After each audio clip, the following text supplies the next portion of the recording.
Hello, everyone, and welcome to Behind the Screen, a look into the making of film and TV projects. My name is Chris Villan, and I'm an actor and content creator, and I'm so excited to be here with you today to dive into the making of some hit projects like What We Do in the Shadows, The Wilds, and much more. Let's welcome our panelists to the virtual stage. First up, he is the CEO of Bridgeworks Entertainment and an executive producer on Julie and the Phantoms. Please welcome George Salinas. Thank you. Next, he is a creative director and senior sound designer at POW Studios, having worked on films like What We Do in the Shadows and King Kong. Please welcome Matt Lambourn. Thanks, Chris, and audience. Great to be here. Next, she is a production designer behind Amazon Prime Video's latest hit, The Wilds. Please welcome Amy Williams. Hi, everybody. Next, he is a composer, producer, and partner at Voodoo Highway Music, the company behind the music of Total Drama Island and Bakugan Battle Planet. Please welcome James Chapple.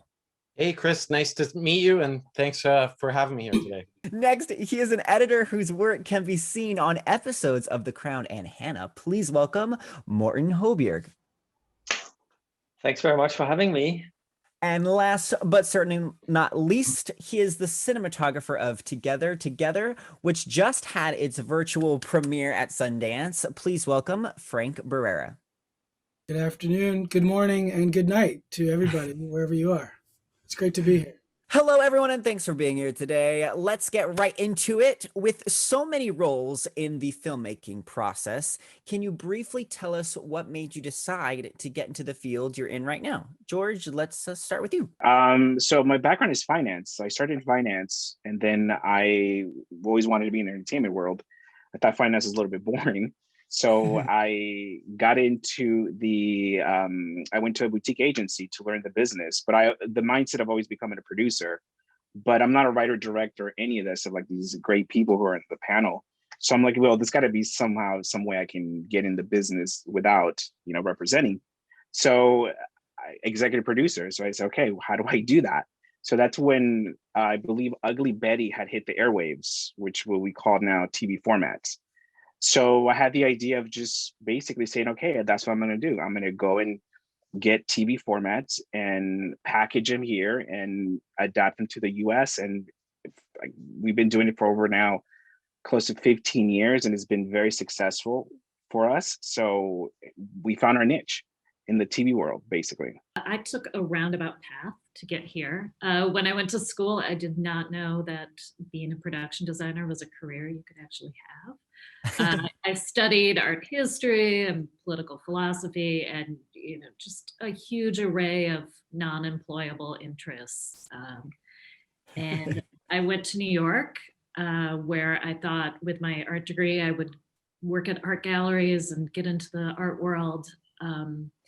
But once I got there, I really missed the creative process and I missed making things and getting my hands dirty.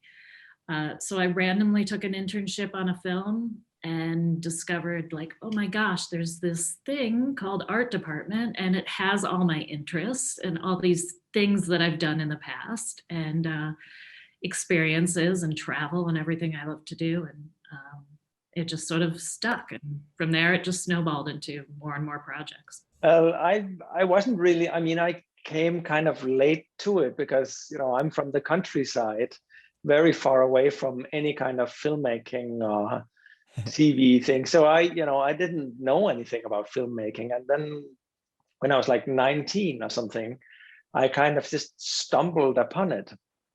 And I just fell in love with editing. I think from the moment I kind of saw this machine where you can kind of edit things, and I was just head over heels actually. And basically, I haven't really done anything else since than just cutting films.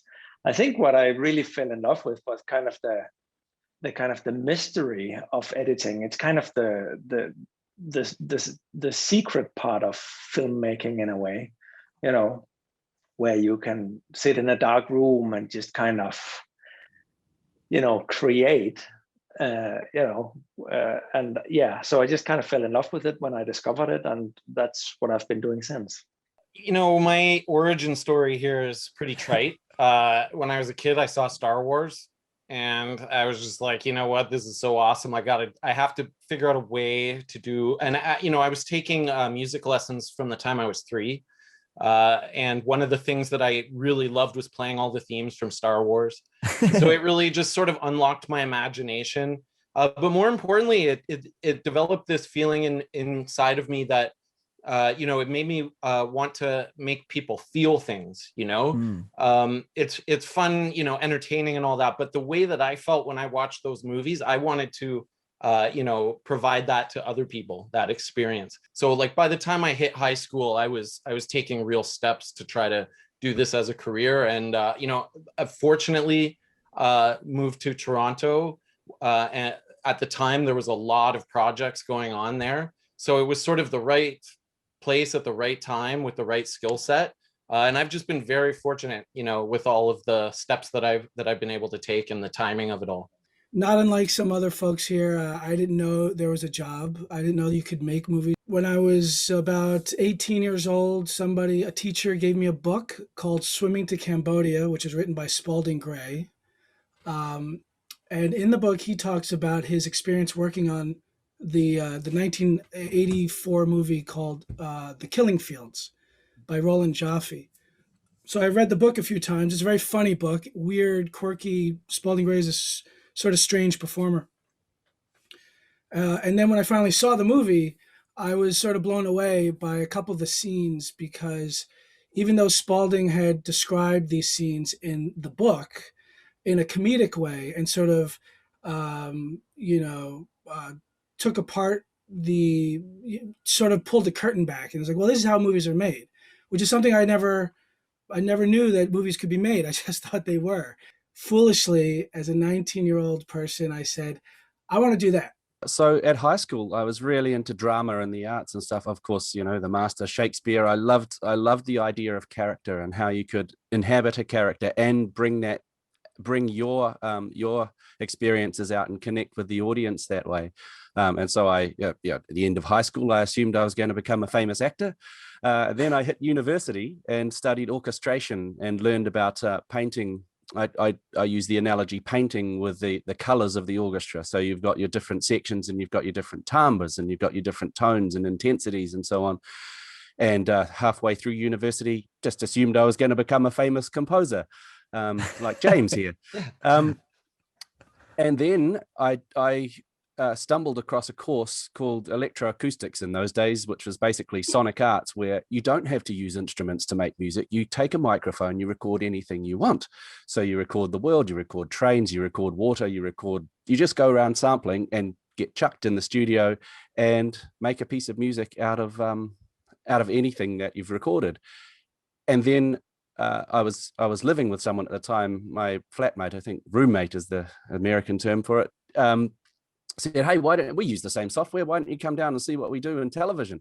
And so I walked down and suddenly my eyes were opened. You can use this idea of character. You can synthesize that with making music out of real world sounds, and you can build the whole picture of film and use that to connect with the audience. And I was hooked from day one. And as I keep joking, I've never had a real job.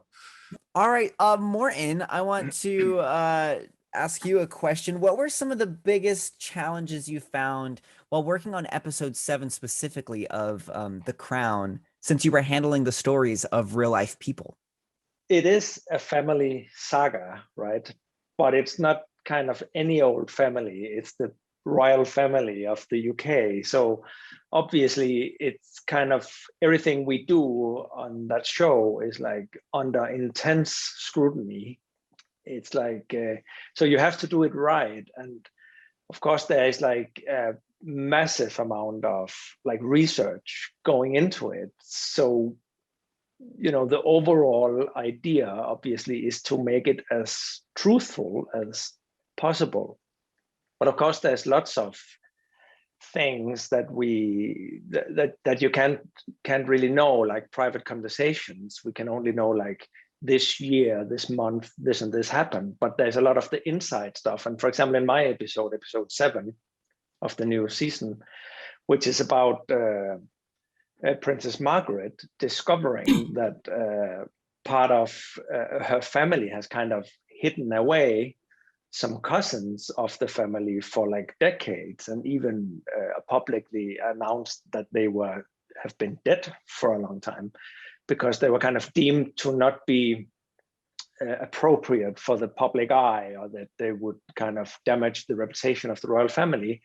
And of course, I think the challenge was for me, that when you come across a story like that, which is kind of really shocking, obviously, that you still have to kind of be really truthful and respectful and balanced, because it's about people who are still alive. It's about real people, and even the ones of them who are not alive anymore, it's kind of their legacy. They are real people. So you have to really be balanced and kind of tell the story and convey the emotional life of Princess Margaret as truthfully and as honest as you can, and not kind of point any fingers. So it is like a real balancing act, I would say, to do something like The Crown. It's been really interesting. And only afterwards, when it's then coming out and you like, it's like a bomb exploding in the UK, right? Where it's like all the newspapers are just like screaming and shouting about the whole thing. That's when you kind of, oh, right, okay. Amy, working on location on a stormy New Zealand beach must come with its challenges. What inspired the designs of the makeshift shelters of the wilds, and how did you go about creating them on location or on stage?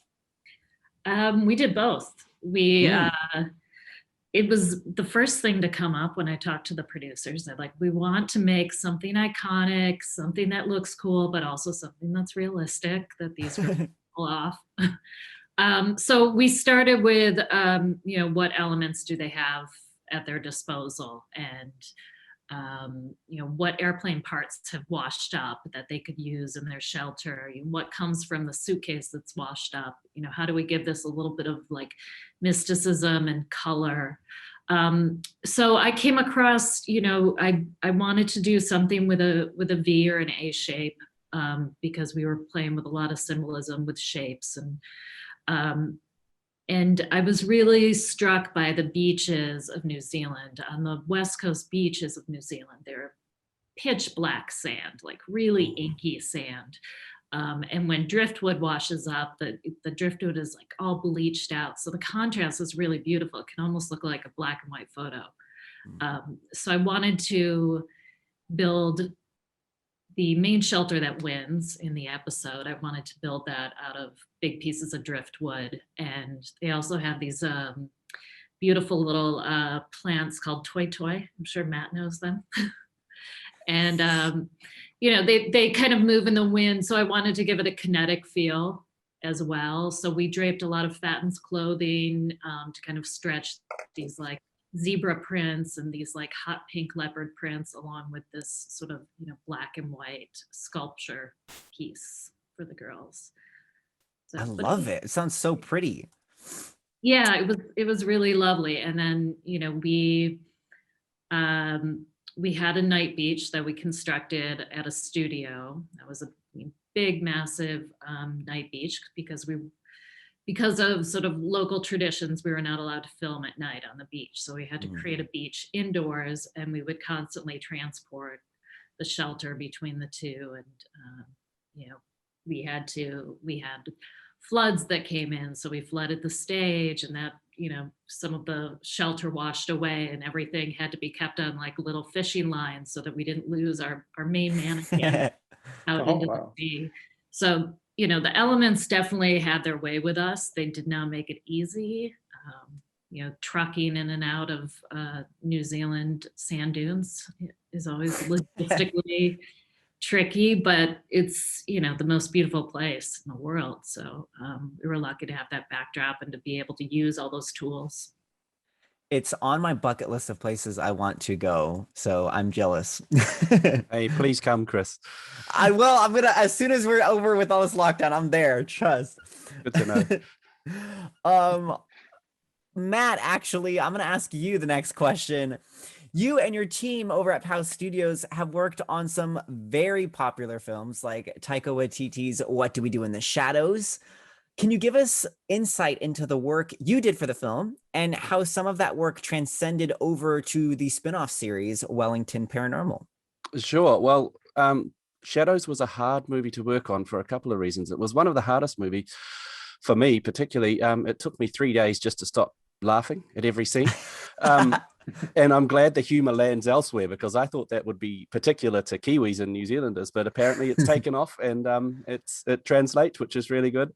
The second thing that made it quite difficult is that it's really that mockumentary style. It's supposed to be like one of the cop shows. It's, you know, just captured through the camera mic.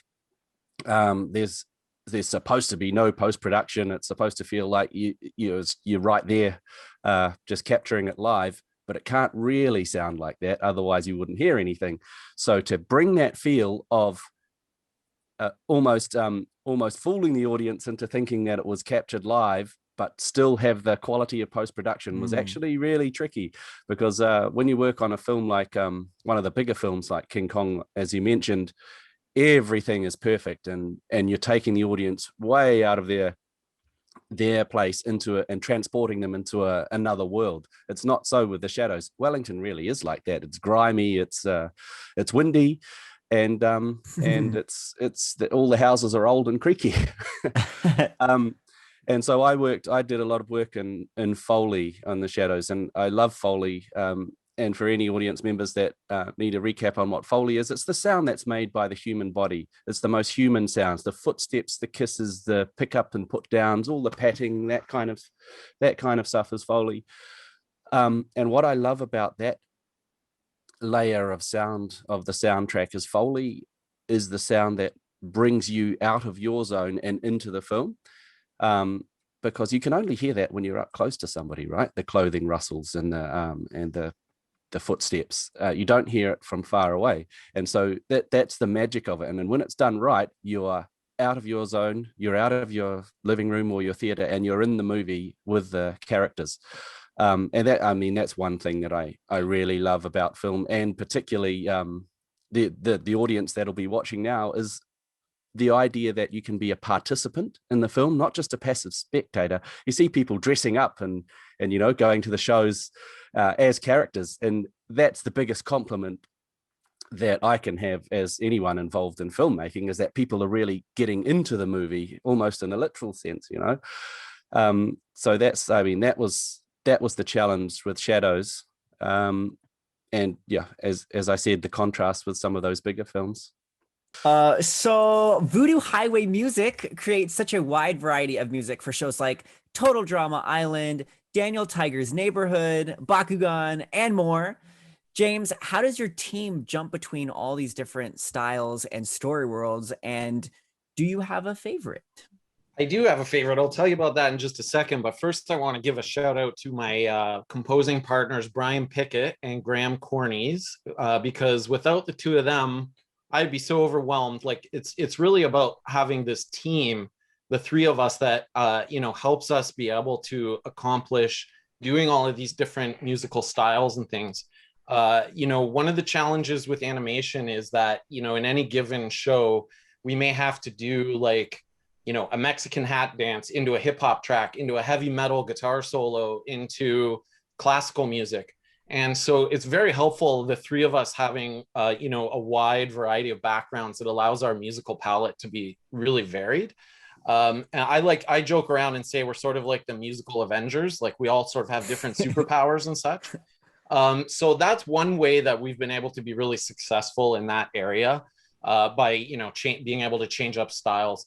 But one of the real blessings I find of, you know, working in animation, working on such a wide variety of shows, is that it never gets boring. Like, variety is the spice of life, right? So, you know, it's always fun. It's always a challenge. Just when I'm sort of getting bored of one show, get to switch over to another and do something totally different. The biggest challenge is really just sort of remembering what our audience is. So if I'm working on something like Daniel Tiger for a week and I'm writing music for 5-year-olds, and then I go to Bakugan, which is for, you know, teens, I have to remember, oh yeah, oh, this is supposed to be like more exciting and complex and not as Sure. simplified, right? I would say my favorite right now, I have two favorites that sort of are back and forth. I really love working on Bakugan because, and again, this is super trite for like a synthesizer player from the 90s, but like Nine Inch Nails is like one of my favorite bands and is a big reason why I got into this as well. So you take that and then you take John Williams, my other biggest influence, and you put them together. And that's basically what we're doing for Bakugan. So it's like, this is the part I was born to play, you know? Yes. So it's really rewarding there because it's super fun. It's just like, this is exactly the kind of music I want to be doing. But the other one is Total Drama because I'm a total nerd, if you can't tell from all the nerdy stuff behind. Yeah, exactly. I saw your Funko I got Pops you. there. I was like, oh man, you're outdoing me. But you know, one of the things I've always done my whole life is just absorb pop culture references. And so that is like the bread and butter of animation, is like just especially on Total Drama. It's all about these little winks and nods to famous movies and things like that. So for that reason, Total Drama is super fun to work on because I get to sort of do little references to movies that I've grown up, and you know, that's all part of my musical vocabulary that comes out. So that's really fun and rewarding as well. Yes, I'm so jealous of your guys' jobs right now. So Together is a film that explores the relationship between a middle-aged man and a 26-year-old gestational surrogate. Without giving too many spoilers, Frank, can you give us a look into your cinematography process for this dramatic comedy? I mean, Nicole Beckwith, the writer director of the film, has talked quite a lot about her intention of the film, which was to explore platonic love. I know, right? There's a phrase not too many people really talk about. So it's a really cool, it's a cool story. It's interesting. Ed Helms and Patty Harrison are the two leads, and you know, we wanted to. It's sort of a. It's a. I guess genre wise, it is a dramedy. I don't know, a dramedy. I don't want to. So it's a drama with comedic elements. And but it's also, it feels, we wanted it to feel kind of like a romantic comedy, to subvert the notion of, you know, will they, won't they. If this movie was made, you know, 20 years ago or even 10 years ago, this couple would romantically, they would get together at some point. It would sort of be a sort of a modern boy meets girl type scenario, but that's not what this film is. So we really wanted to lean into romantic comedy, which I have done my fair share of work on romantic comedy, so I know what that is. You know, it's warm, it's inviting, it's soft, and we wanted we wanted the viewers to sort of get sucked into this world in a subtle way. You know, this is not a flashy film. This is a dramatic film about people and their relationships. So I didn't want to get in the way of the story and allow the actors and the director to do their job and to tell this story. So we wanted a sort of like a timeless feel to it. We shot with old lenses. The lenses we used are probably 40 years old. And our production designer, Ashley Fenton, did a wonderful job creating these sort of timeless interiors. And so we wanted it not to be quite specific in terms of when this happens. But of course, it does take place today. It's not a period piece, but so that was the general approach, was to create this inviting, sort of timeless, classic look to the film. Nice. That's really intricate. I love that you guys did the old lenses too to help achieve that. So George, I want to talk to you for a bit as a Latinx person myself. You're doing something very cool with Cheeto Comics to help bring Latinx superheroes to mainstream media. Can you tell us more about this really exciting collaboration? Yeah, no, absolutely. So, it all started because, like I said, we're doing TV format. So, it's all live action. I'm a huge comic book fan. I mean, I think I watched the Avengers 100 times over. I'm not well versed in comics, but from what I heard, it's not when it's in the comic. I mean, every time you talk to comic book people, they tell you exactly what's in the comic and why the movie's wrong, which is I started learning that really early on. So Cheeto Comics came about because Ivan Plaza, who's the owner, he was doing something with El Rey, which is Robert Rodriguez's company, something called Luchaverse, which I was a huge fan of because I started watching. I looked at their graphic novels and they were great. So we got talking, and he had basically created a whole book of intellectual property of just characters that he himself just created out of the blue. And we went through them. My whole company went through it, and we were like, "Wow, this is the next." To put it in the scale of DC Marvel type, and he actually comes from Marvel, so. Oh, wow.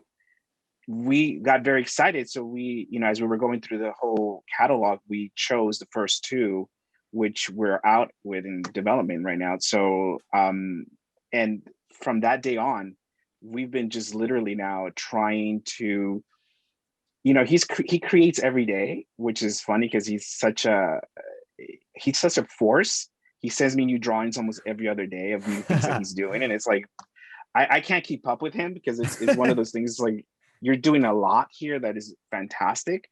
So yeah, no. So we're partnered up with them. So now we're executive producing two of their characters, which is we're very very excited because that's been one of my dreams. I mean, I love comics, like I mentioned. So I mean, Yeah. this is doing this side now. I'm like super even more excited. Yes, you are doing God's work. Keep doing it, please. On a similar note, Amy, you've had opportunities in your career where you help tell the stories of marginalized people, such as your work on Apple TV's Little America, which is an anthology series all about the lives of immigrants in the US, and Netflix's Tiger Tail, which is a film about a multi-generational Taiwanese family. How important is it to you to authentically tell these stories using your craft? It's the most important thing. To be for both of these stories, they were based on people's real lives. Mm-hmm. So you really get to dive into the research, the background. In some cases, you can Google them, you can find articles, you can find photography. In other cases, they're more elusive and, nothing's been written about them. Their stories are completely unknown. So I think, this all started when I did Master of None, kind of telling the immigrant story became something that was really important. And I was really drawn to it because these are stories that haven't been told yet. And as, a storyteller, that's, we're always looking for, something unique, something new, and something different. And there's a whole array of stories out there that have just never been told. So for me, I look at a lot of photography and, really get into sort of the cultural background and the types of colors and materials that different cultures gravitate towards. And, it's really fun throwing together these sets because oftentimes, you have a character like in Tiger Tail that comes from Taiwan, and what do they bring with them and what do they keep as an immigrant within their, their own home, and in what ways do they adapt and do they, evolve to their new environment. And so sort of that through line of color and textures and history is really, really rewarding to kind of get to dig into and learn about. And very, very important too. Amazing. Some of you have worked on iconic projects such as Frank with Reno 911 and Matt with King Kong and District 9. When you were in the production phase of these projects, did you ever imagine that they would become so popular, even become cult favorites years later? What were your proudest moments of each? Frank, let's start with you, and then Matt, we'll jump to you as well. It's such an interesting question because hearing Reno 911 and King Kong in the same because King Kong is I don't have the vocabulary to. There's a word for what that is for Western culture. You know, that's been an idea around for almost 100 years, and has been attacked in so many different ways. Reno 911, which I didn't start Reno. Reno was a show back from 2005, I think, is when they started. No, actually, I think they started earlier, 2001 or something. And they ran for about 6 seasons, and they had a lot of fans. A great cast, which for those who aren't familiar with the show, it's an improv show that takes, as Matt was mentioning earlier, it's a spoof of Cops, the American reality TV show where they follow police officers around. So that's what Reno is, and the cast is extraordinary. They when they first started the show, it was a handful of improv comedians. The show ran on Comedy Central for a few years, and then it was finally canceled. And all the cast went on to do terrific work. I mean, they're all wonderful careers, great performers, really funny, smart, hardworking people. And we brought them back we've done 2 seasons now, and it looks like we might be doing more. The icon aspect of the show was already in place when I showed up, so it was important. And of course, we had these conversations when we sort of rebooted the show. We had a conversation about, well, what does it look like? Are we going to make the show exactly the way they did it 15 years ago, which was on standard definition video, 2/3 inch chip cameras? They basically were news cameras, reality TV style. And so we sort of did a hybrid of that on a technical aspect. We used modern cameras, but we did use the old lenses. We used the original zoom lenses that they used on the original show, and we kept the show looking the same. There's a conceit in that show that it's one camera operator following all this action. So even though we had these wonderful actors doing these great comedic bits, we always kept to that. I never wanted the show to. Myself and the show and the executive producers, we never wanted the show to look different. We wanted it to look exactly the same. Technically, it looks much better, but the way that it's shot and I guess the language of the show, it was always important to us to keep that going. So yeah, that's. I mean, it's funny. I was thinking about this about King Kong, and there's been so many. And maybe this is a good segue. There's been so many versions of King Kong, and it sort of feels like every time somebody tries to do it, they feel like they have to change it. I mean, is that correct, James? Would you agree with that? Matt, rather. Yeah, I mean, it's almost feels like it's a one-up from the first movie, and I don't even know if that's possible, because the first movie to me is just such a piece of art and so impressive, and that every movie, even the one, the Peter Jackson one that I worked on, it's as good. I couldn't say for sure if I think it's better, because I mean, the brilliance of the 1933 version just blows me away still to this day. And it's just a different way. We have more tools and techniques and 100 years of history available to us to bring into that film. So yeah, I would sort of agree with you, Frank, there that yeah, I mean, it doesn't necessarily have to be that every version of it has to top the last. Do you have a proudest moment of working on King Kong?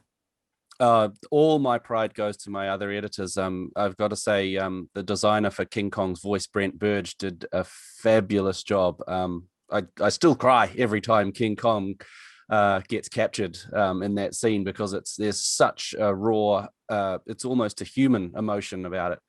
And I'm sure Brent spent a couple of years working just on that voice to get the ape's voice sounding just so, and it works. I mean, it absolutely works. I mean, and then to me, King Kong is, in my own sort of politics, that's a movie about our humans' relationship with nature and the environment. And do we always have to be subjugating it and destroying it and putting it down for entertainment, or can we just live and let live? And that's one of the strongest things that comes through as much as an action, fantasy movie like King Kong can.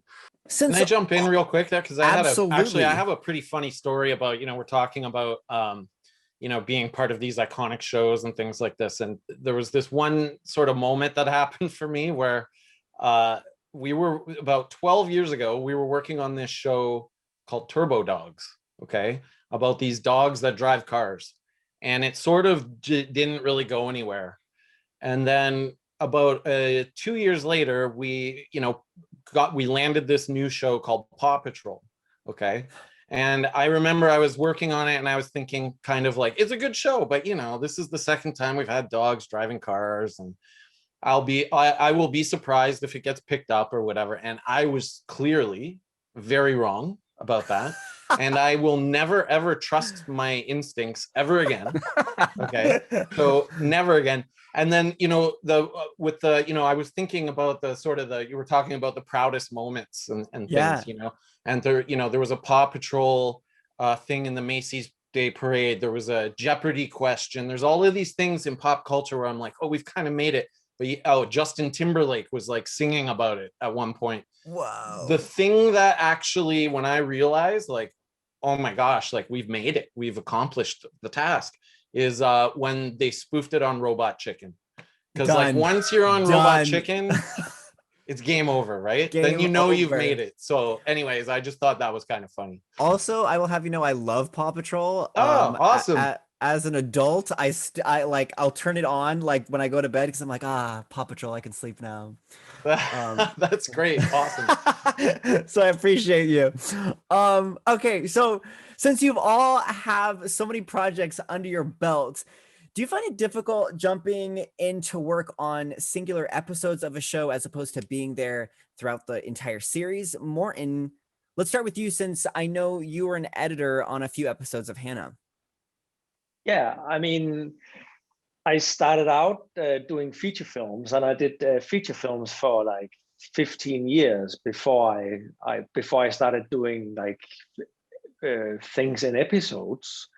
So I think I kind of always just treated the episodic things as little feature films, really. So in that way, it's not that different to me. And on Hanna, maybe it also helps that I was kind of editing the first couple of episodes of season 1 and season 2. So that gives you at least some sort of illusion of some sort of control over the whole thing, even though you don't really have that. But you feel like, okay, I can kind of at least influence the overall kind of feel and rhythm and kind of editing style of the whole show in a way. But I don't know if that's just my ego or if that's actually true. But anyway, I tend to, on everything from The Crown to Top Boy to Hanna to whatever I've been working on of like TV, I just kind of tend to treat my episode as a little unity in itself, as a little feature film. I think the only difference is that you have more people to kind of share your work with, and you have fellow editors. You're not as lonely because there's other editors in rooms next door, and you can kind of show them your episode, and they can show you their episodes, and we can kind of comment each other's, which is so it's a more sociable kind of experience than the normal feature film, I would say, which is great. James, Total Drama is a fan favorite with many pop culture references, like we talked about. What's the process of creating something in the vein of other properties for the series? And do you have a favorite reference that you've worked on? Okay, so this is the part of the job that is super fun for me. This is, like I was saying before, this is what I was born to do. So, the first thing I do is I, figure out what is the reference here, right? So there was one that I did that was like an Indiana Jones type one, or there was one that was like a Jaws reference. Like, so you kind of think, what is the essence of the music without that I can borrow from without legal problems? Right. And so because it's parody, we can actually get very close to it, you know? Sure. So, you know, with Jaws, it's, you know, so you just do something, you know, similar to that. You can't do that exact same thing, but, you know, something low and foreboding. The Indiana Jones one was, you know, this sense of adventure. And if I recall, what I did is I actually took the version of the melody and just actually sort of did it in reverse, like dun dun dun dun dun dun, dun, like so. That one was like really fun. But you know, the ones that are, you know, my all-time favorite ones are the Star Wars ones or the Star Trek ones. And my business partners always know when we're dividing up the cues for an episode. If there's a Star Wars or a Star Trek or a Superman or a superhero type thing, like it's coming my way because I am ready for it. You know, there's certain chord progressions and there are certain sort of musical tricks that all of those, you know, John Williams, James Horner, all of those cats use, Danny Elfman. There's certain little tricks that they use that you can sort of borrow from that to give the flavor of Batman or Superman or Star Trek or Star Wars. I think you are the only person for your job. I feel it through the camera. That job was made for you. I think so. I feel very fortunate to have, you know, fallen into this career. And someone was saying earlier, it doesn't even feel like I have a job, right? Like this is probably what I would be doing in my spare time anyways. So, you know, I just feel very fortunate to be doing this. So amazing. All right. So I want to know what's next for all of you guys. Are you working on anything? George, let's start with you. I can't say, but I can tell you that, you know, because of COVID, our projects got pushed to this year. So we have a rom-com, a comedy, sci-fi, drama, and an animation that we're doing. Hopefully this year that, you know, things open up. You should be hearing from them actually in the next probably 30 days. That's what we're hoping for. So fingers crossed, nothing happens. We'll stay up to date on the email chain. We'll make sure to congratulate you. Exactly. Amy, let's jump to you. The second season of The Wilds is gearing up. So I've been doing a little bit of set design remotely, which I could never have done before, but now people accept it. So I've been remotely designing a few sets for that. And then I just started a series for Apple about the rise and fall of WeWork with Jared Leto and Anne Hathaway. So that should be really fun and messy and debaucherous. You guys are busy. What about you, Morten? I also can't say very much, but you know, I'm in Iceland at the moment, and I'm cutting a feature film for Netflix up here. So yeah, I'm here in the darkness of Iceland. That's so cool. Matt, how about you?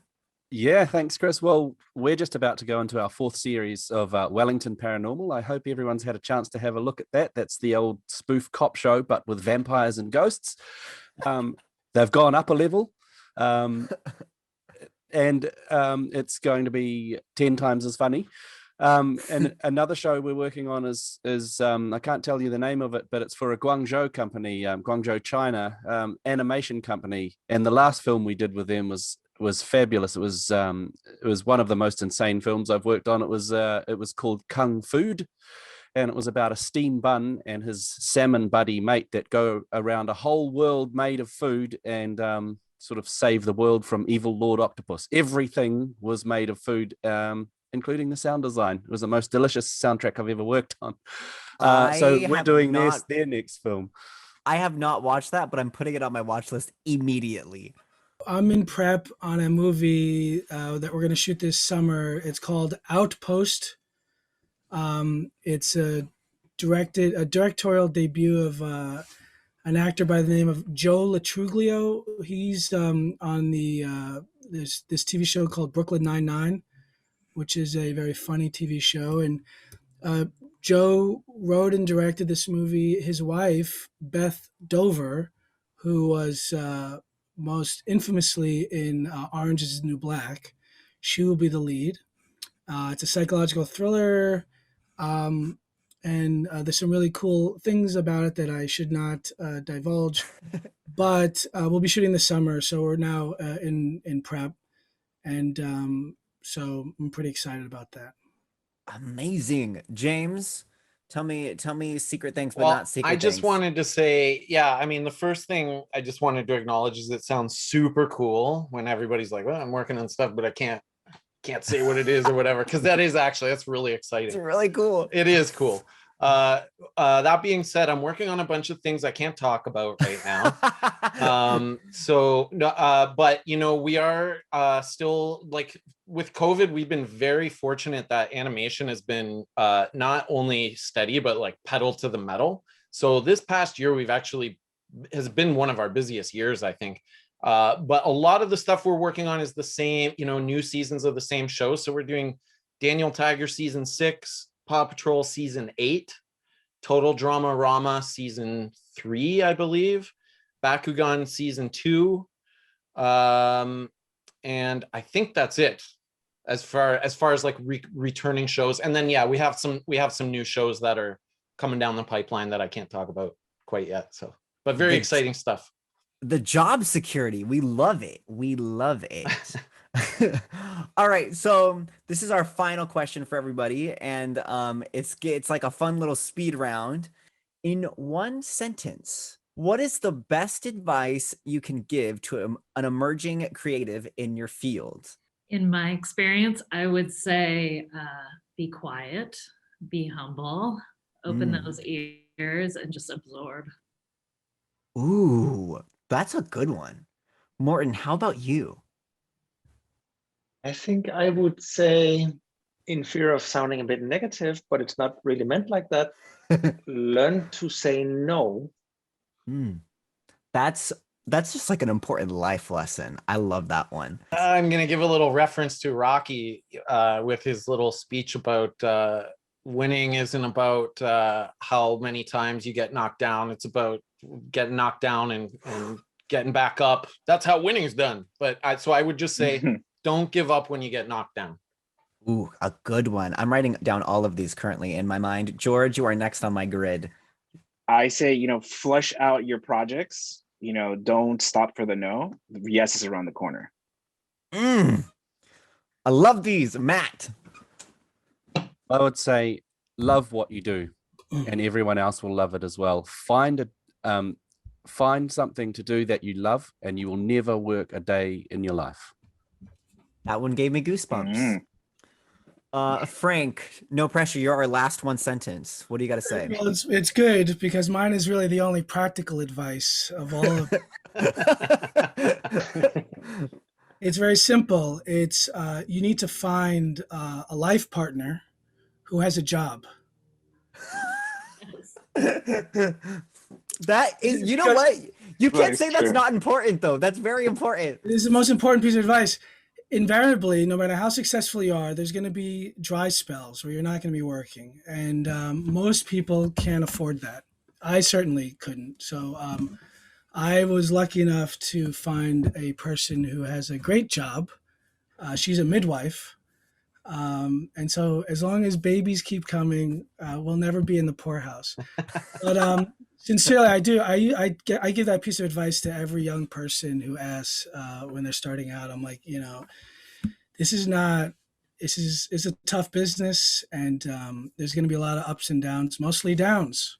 And if you can't handle that financially, you're gonna have to find a new career. So.